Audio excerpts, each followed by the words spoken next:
Hi, my name is Grant Kramer, and I'm a professor emeritus at the University of Nevada, Reno. Today is May 12th. Yesterday, I did a petiole sampling, which I'm going to send in today for petiole analysis. As you can see, my vines are getting rather large.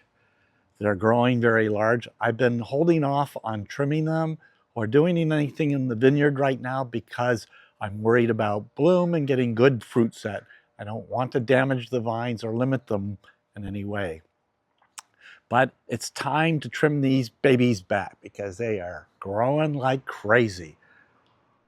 This is what bloom looks like in the beginning. And we are in the midst of that right now. These are different vines. On this vine, you can see both flowers and berries. And on this vine here, which is growing rather wildly down below, we can also see the development of berries on the vine. So each vine is different. If we look at another angle, we can see how thick the vines are growing into each other and entangled, as I have such a close spacing of 3-foot spacing with this head train pruning system. It clearly needs to be managed to open up the canopy and keep the vine from growing into each other. The other vineyard is going really well, as you can see here, and they're going to need to be trimmed as well. The grass is going to need to be mowed. I haven't gone in and mowed them because I was afraid of damaging the vines prior to fruit set. So I'll go in after fruit set and trim them up, do a leaf pull, and mow the grass. Looking really good this year. There are two considerations when I'm going to trim my vines.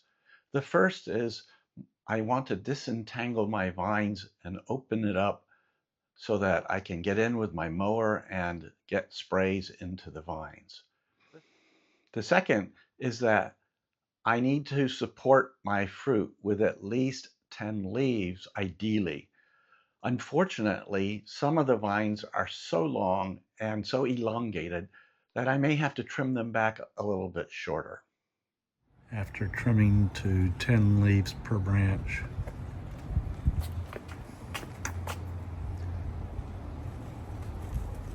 still rather dense. Okay, in my last video, I said that my young plants here, these smaller ones, look pretty healthy and not nutrient deficient. But they're looking a little bit yellowish green, which is an indication that they're maybe having a nutrient deficiency. The possible ones would be iron and magnesium or nitrogen. Usually it's nitrogen shows up in the older leaves. As we can see, the older leaves here are dark green, so it's not likely to be that. It's more likely to be iron or magnesium, both deficiencies I've had in the vine. So I've given them a spray, as you can see right here on this leaf. Given them a spray that consists of iron and magnesium spray, and we'll see if there's an improvement.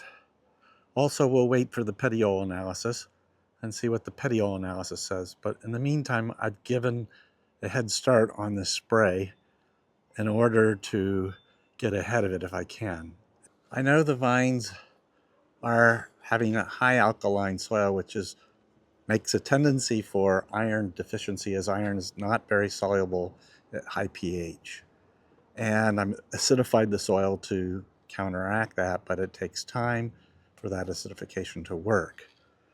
So the fact that the yellowing shows up in the younger leaves also is an indication of iron deficiency over magnesium deficiency. However, last year I did have significant magnesium deficiency, so I'm being very cautious. I don't want that to develop again. Okay, this is the next day after spraying with iron and magnesium. You can see that the vines have already greened up quite a bit. And here's a side-by-side comparison of the same vine. On the left is on the day of spraying, and on the right is the day after spraying with iron and magnesium. You can see it's greened up quite a bit. The reason that magnesium and iron in the spray greens up the leaves is because of chlorophyll.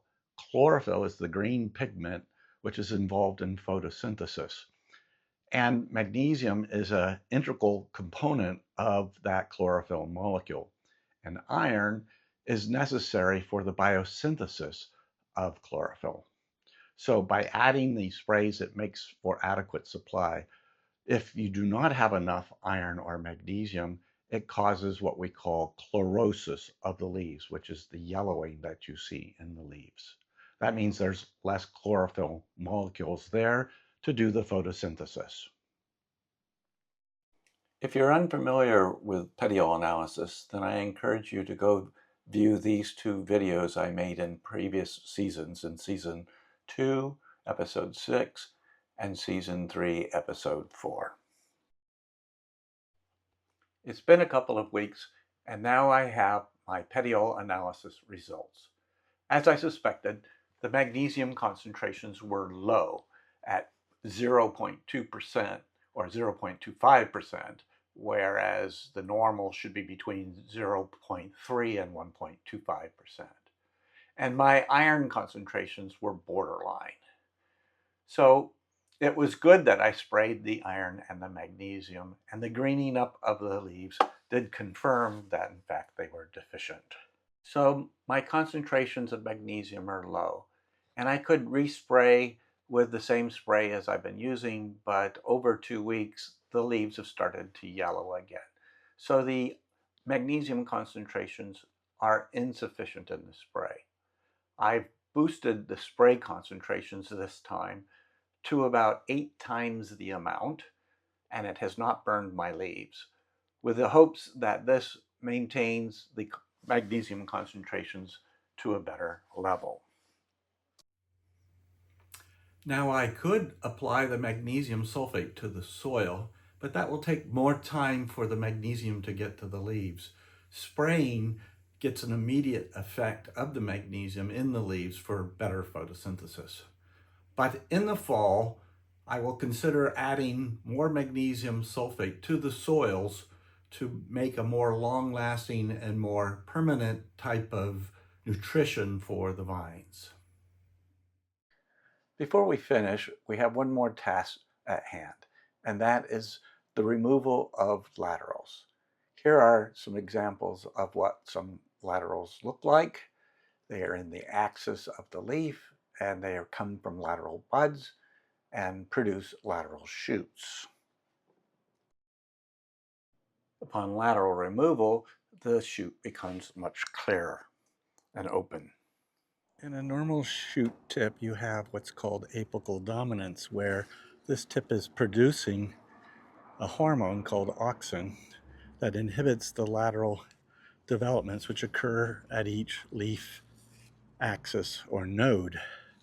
But as you can see, where this tip has been removed, that apical dominance is removed, and this then allows those lateral buds right here, right here, right there, right there, right there, all to break and get lateral shoots.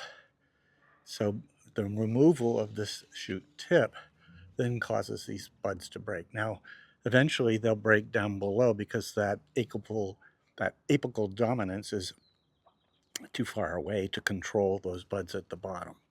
So you usually see shoots breaking at the bottom first. But we've removed the inhibitor. In this case, it's auxin, a plant hormone synthesized in the shoot tip. And this requires then us to go in and remove these laterals, or the canopy starts to become too thick and overgrown again.